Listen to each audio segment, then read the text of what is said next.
David Copperfield by Charles Dickens.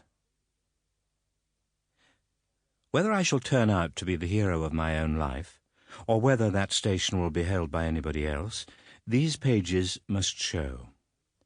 To begin my life with the beginning of my life, I record that I was born, as I've been informed and believe, on a Friday at 12 o'clock at night. It was remarked that the clock began to strike and I began to cry simultaneously. I was born at Blunderston in Suffolk, a posthumous child. My father's eyes had closed upon the light of this world 6 months when mine opened on it. My first childish associations are with his white gravestone in the churchyard, and of the indefinable compassion I used to feel for it, lying out alone there in the dark night, when our little parlour was warm and bright with fire and candle, and the doors of our house were, almost cruelly it seemed to me sometimes, bolted and locked against it. An aunt of my father's, and consequently a great-aunt of mine, of whom I shall have more to relate by and by, was the principal magnate of our family.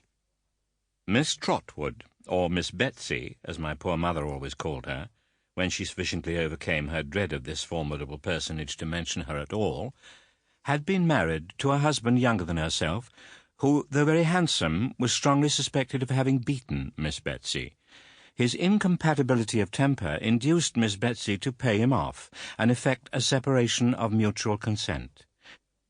She immediately took her maiden name again, bought a cottage on the sea-coast a long way off, established herself there as a single woman with one servant, and was understood to live secluded ever afterwards in an inflexible retirement.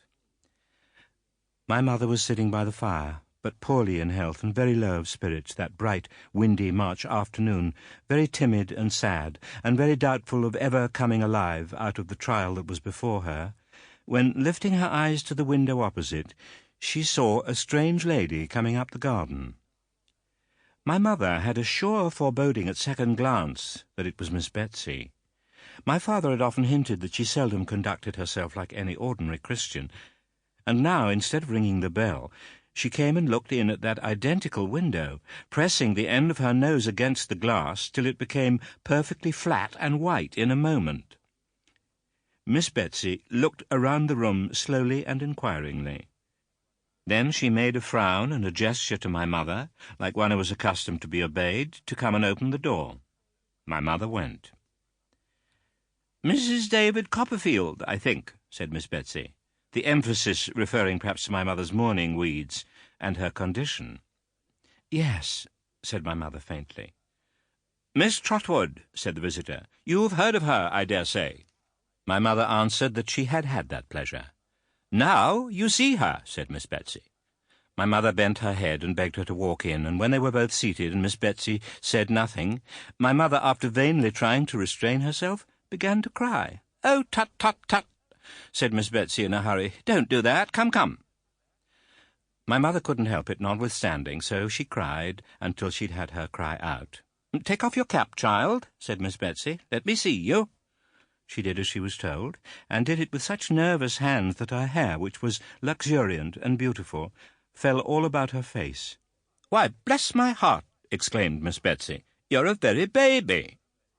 My mother was no doubt unusually youthful in appearance, even for her years. She hung her head, as if it were her fault, poor thing, and said, sobbing, that indeed she was afraid she was but a childish widow, and would be but a childish mother if she lived. "No, no, no," said Miss Betsy. "Have some tea. What do you call your girl?" "I don't know that it will be a girl yet, ma'am," said my mother innocently. "Bless the baby," exclaimed Miss Betsy. "I don't mean that. I mean your servant." "Peggotty," said my mother. "Peggotty," repeated Miss Betsy with some indignation. "Do you mean to say, child, that any human being has gone and got herself named Peggotty?" "It's her surname," said my mother faintly.